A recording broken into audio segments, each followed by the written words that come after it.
Baik, nama saya Intan Sri Primadani dengan NIM V1323038. Di sini saya akan memenuhi tugas kelas bisnis analitik dengan membuat langkah-langkah pengerjaan file Excel, yaitu yang pertama ada linear regression prediction, kemudian linear regression hypothesis, kemudian ada logistic regression binary, dan yang terakhir ada machine learning. Di sini yang pertama saya akan membuat langkah-langkah dari linear regression prediction. Nah, di bagian linear regression prediction ini kita fungsinya untuk memprediksi dan menghitung rata-rata dari durasi dan skornya. Nah, di sini kan sudah ada data dari durasi dan juga skor. Nah, di sini untuk yang pertama itu kita harus mencari dulu coefficient of slope-nya, yaitu dengan menggunakan rumus Linus. Sama dengan Linus. Kemudian kita blok bagian skornya. Kemudian titik koma kita blok di bagian durasinya. Kemudian kita tutup kurung kemudian kita titik koma, true, dan titik koma lagi yang false. Dan di sini kita tutup kurung, enter. Nah, di sini untuk hasil dari coefficient of slope-nya yaitu 5,25 sekian. Nah, hasil ini kita masukkan ke output yang di bagian kiri.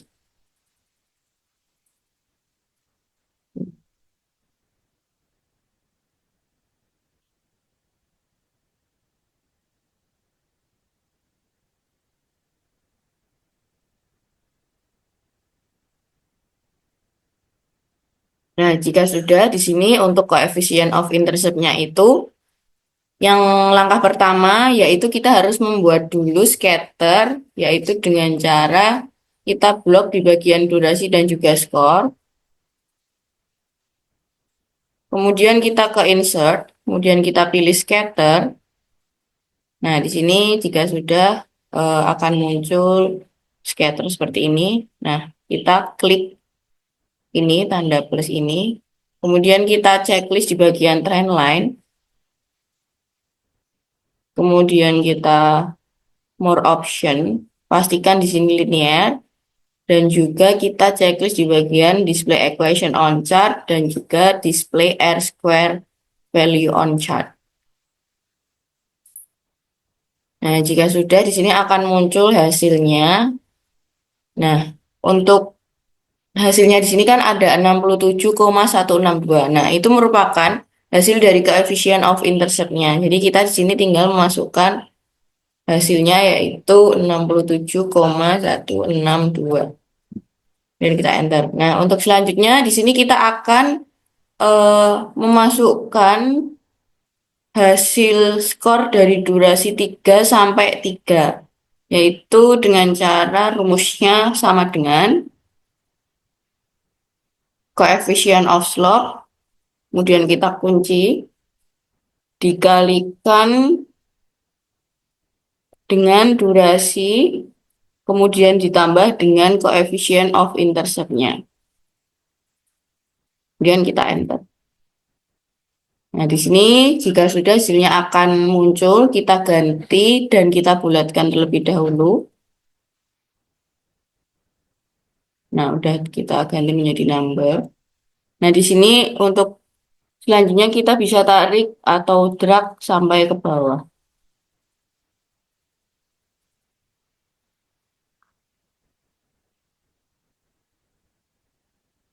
Nah, di sini untuk hasilnya, hasil dari skornya sudah muncul.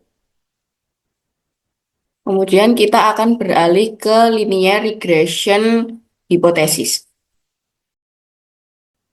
Baik, di sini untuk yang selanjutnya kita masuk ke bagian linear regression hipotesis.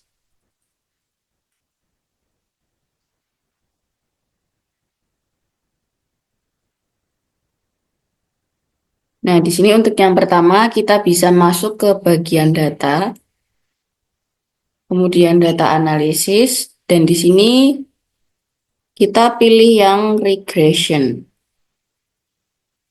Dan kita klik OK. Nah, di sini jika sudah akan muncul tampilan seperti ini. Untuk yang input Y-nya ini kita blok di bagian keputusan pembelian atau yang bagian Y. Kemudian untuk yang input tray-nya itu kita blok di bagian X1, X2, dan juga X3-nya. Kemudian di sini untuk yang label dan juga new worksheet, sorry,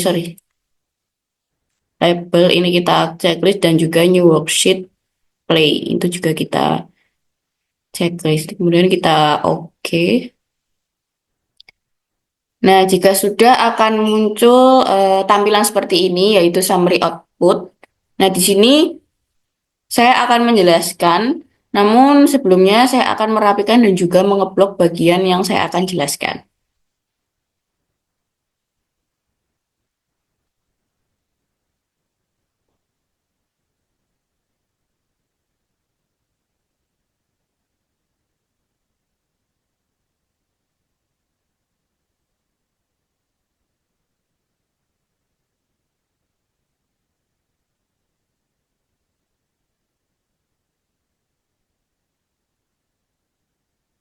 Nah, di sini untuk nilai R square-nya itu ada 0,57 sekian, yang yaitu berarti variabel keputusan pembelian konsumen dari nilai variabel Y itu 57,5%, dan itu dipengaruhi oleh variabel bebas dari penelitian ini. Dan untuk sisanya itu ada 42,9% yang berarti dipengaruhi oleh variabel lain. Kemudian untuk signifikan F diketahui bahwa 0,046 yang dimana nilainya itu lebih kecil dari 0,05, dan dapat disimpulkan secara simultan variabel X1, X2, dan X3 dalam penelitian ini memiliki pengaruh yang signifikan terhadap keputusan pembelian konsumen. Kemudian untuk yang selanjutnya di sini ada koefisien dari iklan radio, digital marketing, dan juga iklan koran. Nah, di sini untuk yang X1 atau iklan radio, untuk koefisiennya ada 0,197 dengan p-value 0,64, di mana hasil nilainya itu lebih besar dari 0,05, dan dapat disimpulkan bahwa variabel X1 secara parsial memiliki pengaruh yang positif, namun tidak signifikan terhadap keputusan variabel konsumennya. Kemudian untuk yang digital marketing atau X2, di sini mereka memiliki nilai koefisien 26,8 dan juga p-value-nya 0,007. Nah, di sini nilainya lebih kecil dari 0,05, jadi dapat disimpulkan secara parsial itu memiliki pengaruh positif dan signifikan terhadap variabel keputusan konsumennya.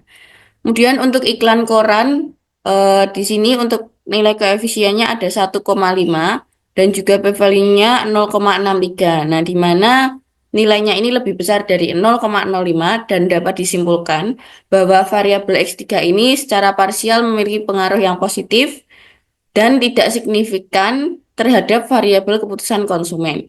Kemudian untuk yang selanjutnya di sini saya akan lanjut di bagian sheet 1.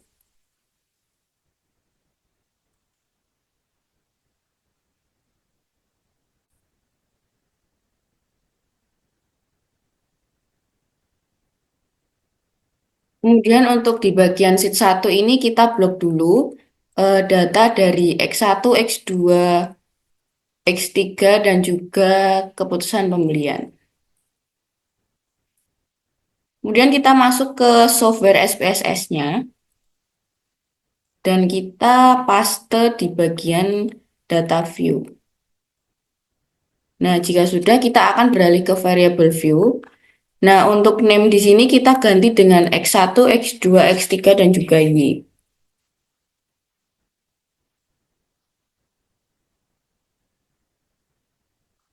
Kemudian di sini untuk measure-nya, untuk X1, X2, X3 kita ganti scale.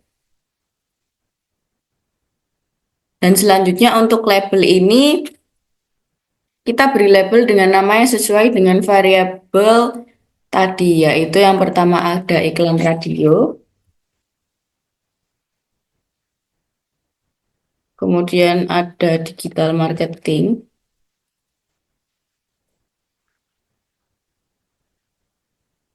kemudian ada iklan koran, dan selanjutnya keputusan pembelian.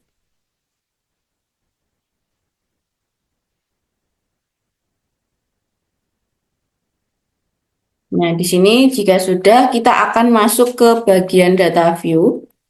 Kemudian kita klik analis. Nah, di sini kita pilih yang regression, kemudian linear. Nah, di sini jika sudah ada data X1, X2, X3 dan juga keputusan pembelian atau Y. Nah, di sini untuk keputusan pembelian kita masukkan di dependent dan yang X1, X2, X3 ini kita masukkan ke independennya. Jika sudah, kita akan masuk ke statistik. Nah, untuk di bagian statistik ini kita checklist di bagian collinearity diagnostics. Kemudian kita continue. Dan untuk yang di bagian plot ini kita masukkan untuk yang Y itu Z receipt. Kemudian untuk yang X ini Z spread.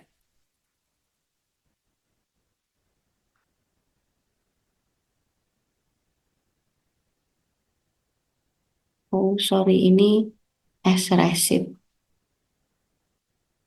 Kemudian di sini untuk histogram kita checklist dan juga normal probability plot kita checklist. Kemudian kita continue. Nah, untuk selanjutnya kita ke save. Nah, di bagian save ini, di bagian residual kita checklist unstandardized. Kemudian kita klik continue. Kemudian kita klik OK. Baik, di sini setelah muncul hasil data yang kita analisis tadi, kita akan menuju ke histogram.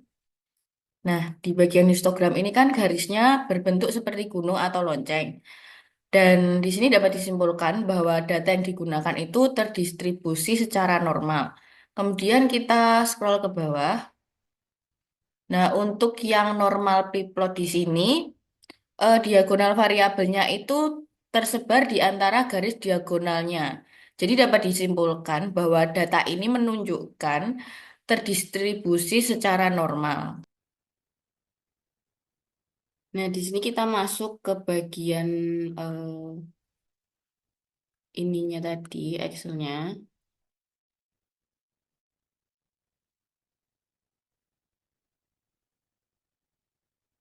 Sorry, di bagian SPSS-nya. Nah, di bagian SPSS ini kan ada muncul data baru yaitu RES 1. Nah, ini kita itu blok semua. Kemudian kita ke analis. Kemudian kita ke non-parametric test. Kemudian kita pilih yang legacy dialog. Kemudian kita pilih yang one sample KS. Nah, di sini akan muncul one sample Kolmogorov-Smirnov test. Kemudian di sini di bagian di bagian test variable list-nya itu kita pindahkan ke variabel testnya. Bentar.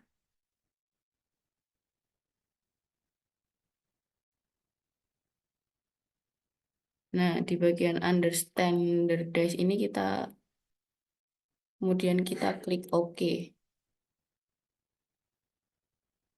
Kemudian setelah kita ke data baru itu, di sini akan muncul NPAR test, di mana di sini dapat dilihat di bagian signaturnya ini dengan nilai 0,78 yang berarti lebih besar dari 0,05 dan bisa dikatakan terdistribusi secara normal. Kemudian kita ke ANOVA.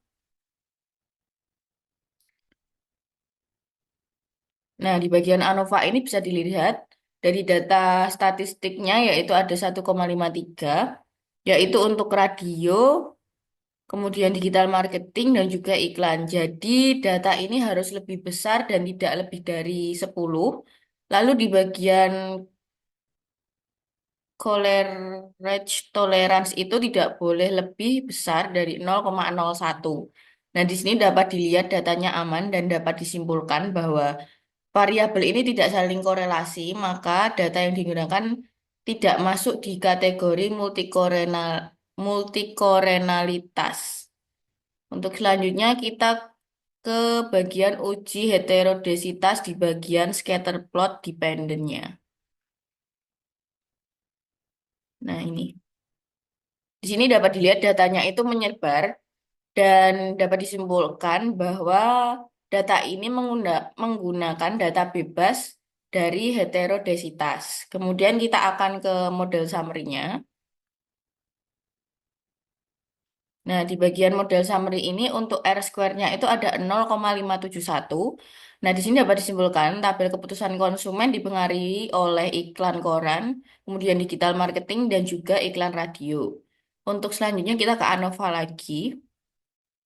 Nah, untuk ANOVA di sini untuk signaturnya itu yaitu 0,46 yang berarti nilainya lebih kecil dari 0,05. Nah, di sini dapat disimpulkan bahwa secara simultan dari data X1, X2, dan juga X3 itu mempengaruhi variabel Y, yaitu variabel keputusan kembalian. Kemudian kita ke koefisien. Nah, di bagian koefisien ini dapat disimpulkan secara parsial memiliki pengaruh yang positif, namun tidak signifikan terhadap variabel keputusan pembelian.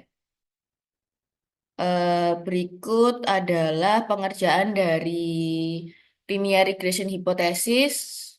Untuk selanjutnya kita akan ke data logistic regression binary. Baik, untuk yang selanjutnya kita akan masuk ke data logistic regression binary. Nah, di sini kita buka dulu untuk Excel-nya, sorry. Nah, di sini terdapat dua data yaitu age dan juga subscribe. Dalam data ini itu kita harus mencari tahu seberapa besar pengaruh dari umur dalam hal subscribe atau tidaknya. Kemudian di sini saya akan menjelaskan keterangan dari 0 dan juga 1 di bagian subscribe. Nah, di sini untuk di bagian subscribe itu jika 0 itu maksudnya tidak subscribe dan juga untuk 1 ini maksudnya yang menunjukkan subscribe. Nah, untuk yang pertama kita blok dulu bagian angka dari X dan juga subscribe-nya. Sorry. Kemudian kita masuk ke software SPSS dan kita paste. Nah, jika sudah muncul akan ada variabel satu dan juga variabel 2. Nah, di variabel satu ini menunjukkan age dan juga variabel 2 itu menunjukkan subscribe. Kemudian kita masuk ke variabel view. Nah, di sini untuk name-nya itu kita ganti dengan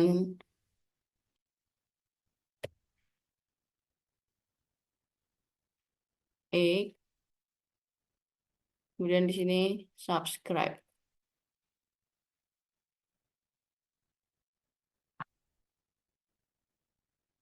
Nah, di sini untuk desimalnya kita ganti menjadi 0. Jika sudah, untuk values-nya ini kita ganti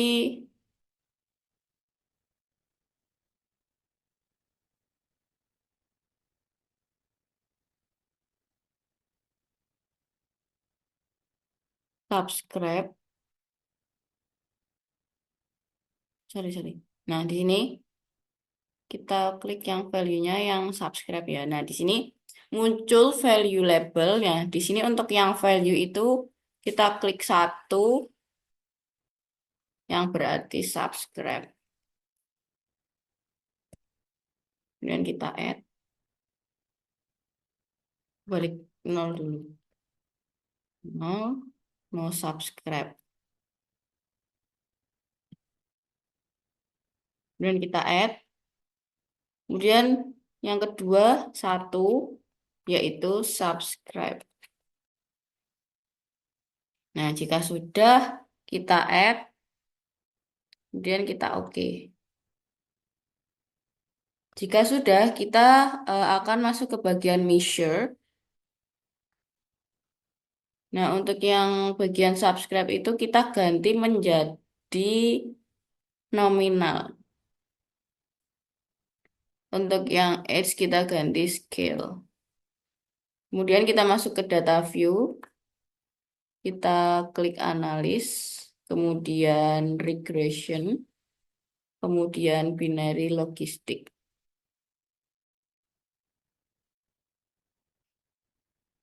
Nah, jika sudah akan muncul logistik regression. Di sini untuk dependent itu kita masukkan bagian subscribe. Kemudian untuk covariannya kita masukkan bagian age. Kemudian kita klik save. Nah, di sini muncul logistic regression save. Nah, di sini kita checklist di bagian probability, kemudian group membership, kemudian kita continue. Selanjutnya kita ke option.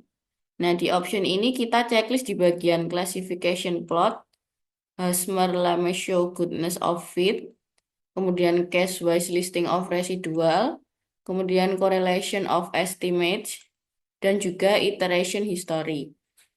Jika sudah, kita klik continue, kemudian kita klik OK. Nah, jadi di sini jika sudah muncul hasil dari data regresinya, untuk yang pertama kita lihat di bagian case processing summary. Nah, di bagian case processing summary ini untuk total data yang kita analisis yaitu ada 41. Nah, untuk missing case-nya itu ada 0. Nah, 0 di sini itu tidak dihitung, jadi sudah dipastikan bahwa semua data itu masuk. Kemudian kita ke dependent variable encoding. Nah, di sini untuk no subscribe itu 0 dan juga subscribe itu 1. Kemudian kita ke blok 0, yaitu beginning block. Nah, di sini kita lihat di bagian log likelihood-nya, yaitu ada 45,642. Kemudian kita bandingkan dengan blok yang pertama. Nah, di sini untuk log likelihood-nya, yaitu ada 39,5, yang berarti itu mengalami penurunan yang awalnya 45 menjadi 39. Dan dapat disimpulkan bahwa datanya itu semakin baik dan presisi. Kemudian yang selanjutnya itu ada omnibus test of model coefficient.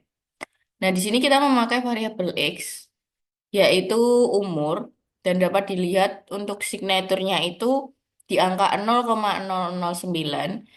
Nah, di mana di sini lebih kecil nilainya dari 0,05, dan dapat disimpulkan bahwa variabel X itu mempengaruhi signifikan terhadap keputusan subscribe atau tidak subscribe. Kemudian di sini ada model summary. Nah, di sini dapat dilihat di bagian Nagel curve R square, yaitu 0,228, dan dapat disimpulkan bahwa variabel X dan Y itu mempengaruhi subscribe variabelnya sebesar 0,28%. Nah, untuk sisanya itu dipengaruhi oleh faktor lain dari penelitian ini.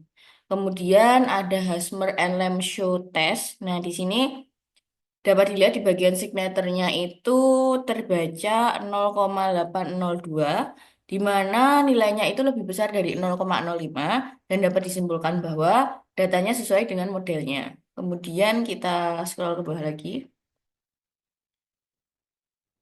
Nah, kemudian di sini ada classification tabel. Nah, di bagian classification tabel ini, di bagian overall percentage yaitu ada 78, di mana di bagian ini kita bisa melihat keketatan prediksinya itu sekitar 78%.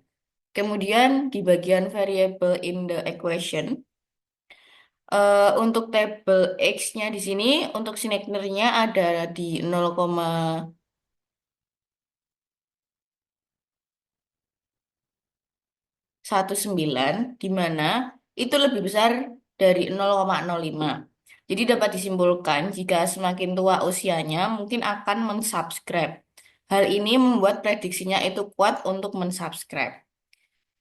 Nah, ini dia pengerjaan dari data logistik regression binary.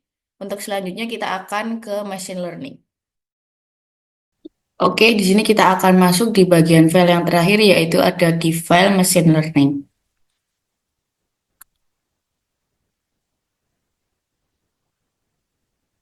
Nah, di bagian machine learning ini terdiri dari data yang banyak, yaitu yang pertama ada IQ, kemudian gender, kemudian teliti, personality, pengalaman kerja, kemudian ada gelar, kemudian ada math, kemudian ada Aldi Taher, dan juga performa. Nah, di sini kita akan scroll ke bawah. Nah, di bagian nomor urut 101 sampai dengan 115 ini, untuk di bagian performa itu masih kosong. Nah, di sini kita diminta untuk memasukkan eh, angka dari performa tersebut. Nah, untuk yang pertama di sini kita akan ke variable view dulu untuk mengecek apakah ada data yang belum masuk di bagian sini. Nah, ternyata di sini dapat dilihat data dari variable view itu sudah lengkap dan sudah ada datanya semua. Kemudian kita balik ke data view. Nah, di data view ini kita akan ke analis, kemudian kita klik neural network. Nah, di sini kita pilih yang multi-layer perceptron. Nah, di bagian sini jika sudah tampil seperti ini, kita akan masukkan variabel tadi. Nah, di sini yang skor kinerja karyawan performa itu kita masukkan ke dependent variabel. Kemudian untuk yang lainnya ini dari IQ sampai LD Taher kita masukkan ke covariate.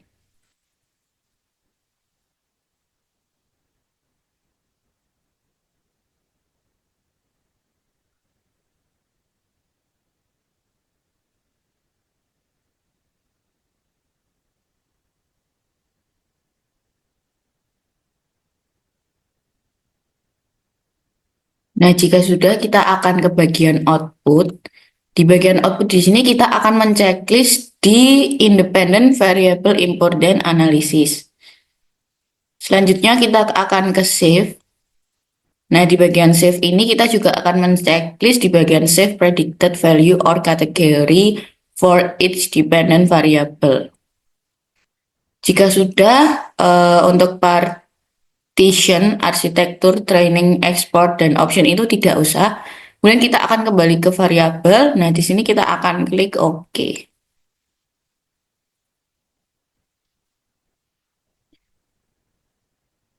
Nah, jika sudah di sini akan muncul hasil dari data yang sudah kita analisis. Nah, di sini untuk di urutan pertama itu ada case processing summary. Nah, di bagian case processing summary itu di bagian sampel trainingnya itu ada di N70 dan juga persennya 70%. Kemudian untuk sampel testing di sini ada 30 dan juga persentasenya 30%. Kemudian ada valid di sini untuk N-nya 100 dan juga persennya 100%. Kemudian juga ada exclude yaitu 15%. Nah, di sini untuk total dari N case processing summary itu ada 115. Kemudian kita ke network information. Nah, di bagian network information ini kita akan lihat di bagian hidden layer-nya. Di bagian number of unit in hidden layer di sini itu angkanya ada 6. Nah, di bagian ini juga number of hidden layer-nya ada 1. Kemudian untuk output layer-nya di sini number of unit dari skor kinerja karyawan ada 10. Kemudian kita akan scroll ke bawah. Oh, ini. Nah, kemudian di sini ada di bagian gambar. Nah, di sini untuk hasil dari gambarnya. Kemudian kita akan ke model summary. Nah, di bagian training ini di persen incorrect prediction-nya ada 14,3%, kemudian di bagian testingnya di sini ada 30%. Dan untuk selanjutnya kita akan ke bawah. Nah, di sini untuk di bagian independent variable important, eh, faktor apa yang paling mempengaruhi performa karyawan tadi itu yang paling besar ada di IQ, yaitu dia mencapai 100%. Kemudian ada di bagian ketelitian, yaitu ada di 43,4%. Kemudian untuk yang selanjutnya itu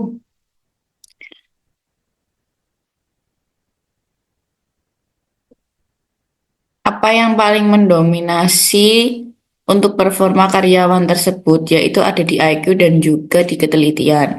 Kemudian untuk variabel faktor-faktor lain itu tidak terlalu besar, jadi tidak akan mempengaruhi performa karyawan tersebut. Kemudian kita akan ke normalize important. Nah, di bagian normalize important sini sudah diketahui diagramnya. Nah, di sini untuk bagian IQ itu mencapai 100%, pengalaman kerja ada di 58% dan seterusnya. Kemudian jika sudah kita akan kembali ke bagian SPSS. Nah, di sini di bagian SPSS itu muncul data baru. Nah, di sini data barunya itu seperti ini.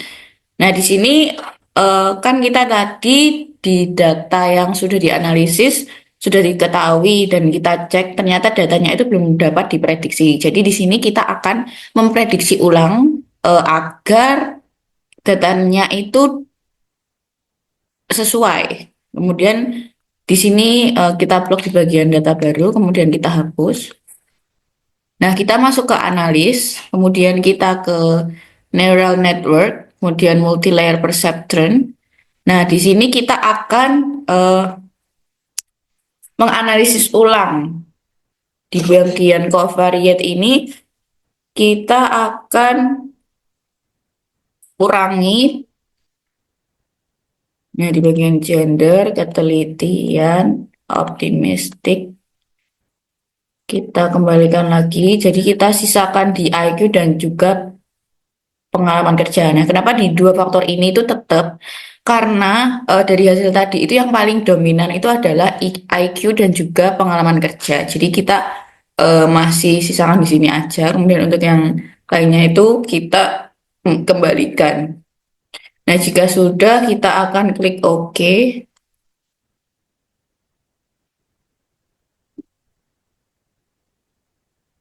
Nah, di sini sudah muncul hasil dari data yang kita analisis ulang. Di sini untuk sampel trainingnya ada di 76 untuk N-nya dan juga persentasenya ada di 76%. Kemudian testingnya ada di 24 dan presentasinya ada di 24%. Kemudian di sini untuk network information, eh, di sini yang sebelumnya itu ada 3, sekarang menjadi 4 di number of unit in header layer-nya. Kemudian selanjutnya di sini ada di gambar. Di gambarnya ini juga berbeda ya teman-teman. Yang tadi itu kayak di sininya itu juga ada, tapi di sini sekarang berbeda seperti ini. Kemudian kita akan ke model summary-nya. Nah, di bagian model summary-nya itu di training person incorrect-nya ada di 19,7%. Kemudian untuk testingnya ada di 25%. Nah, di sini dapat dilihat presentasinya sudah menurun dan hasilnya bisa dikatakan dapat dipercaya karena di bawah 30%. Kemudian di bagian independen variabel import D-nya itu untuk IQ-nya 100, kemudian untuk pengalaman kerjanya ada 59,1%. Kemudian di bagian ininya juga berubah, normalize import D-nya. Yang tadinya ada banyak dan di sini sekarang tercantum ada IQ dan juga pengalaman kerja. Kemudian kita akan kembali ke file SPSS-nya.